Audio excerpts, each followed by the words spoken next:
Well, the Bill of Rights is a stumbling block on the way to shutting down speech that the left doesn't like, at least in government.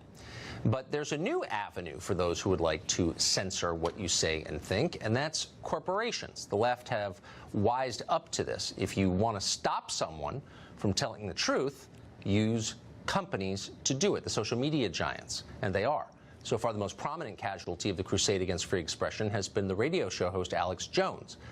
But are we smart to think censorship will stop with him? Mark Penn is a former advisor to Bill Clinton. He is a liberal who still believes in the free exchange of ideas, and he joins us tonight. So thank you, Mark, for coming on. So I'm fascinated by the Alex Jones story because it was Alex Jones. Almost no conservatives rose to his defense because the idea was, well, Alex Jones, ew, yuck. But it's not really about Alex Jones, is it? It's about the idea that companies can make it impossible for your voice to be heard. Is that a precedent we should be comfortable with? Well, I really think you have to be worried about big tech becoming Big Brother. Yes. Because these used to be neutral platforms that said, we're open to free expression, that's our core value.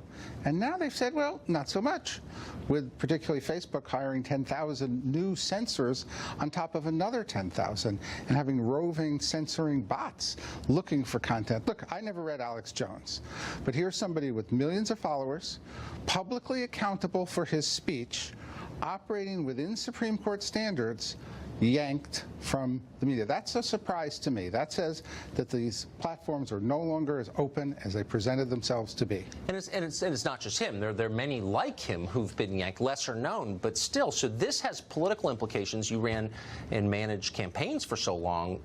This must have occurred.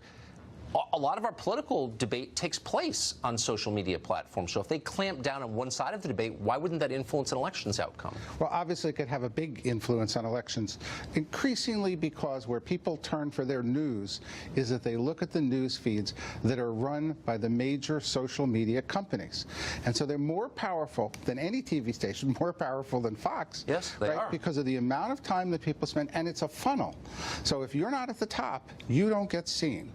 And so in the past, they had some neutral ways of doing this, but now they've increasingly applied still more mysterious algorithms plus individual censors.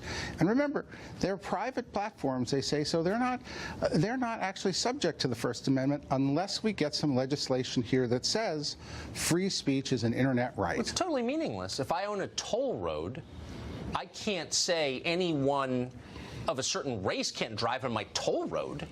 And so they're not actually fully private companies. We have a public interest, I would say, in keeping them free and open. Why aren't, if you cared about the integrity of our elections, why isn't Congress acting?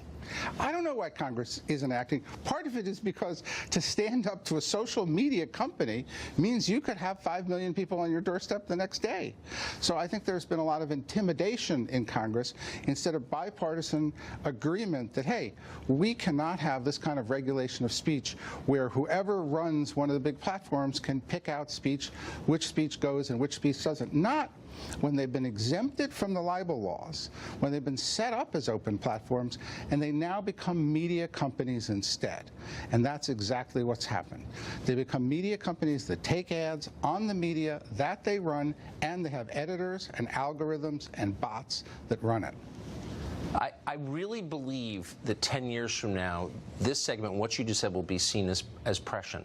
I mean, I think it's a big story that's being ignored by virtually everyone for reasons I don't fully understand. Maybe you're right, it's cowardice, but it shouldn't be. Mark Penn, thank you for that. Thank you. The Chinese government plans to rank all 1.4 billion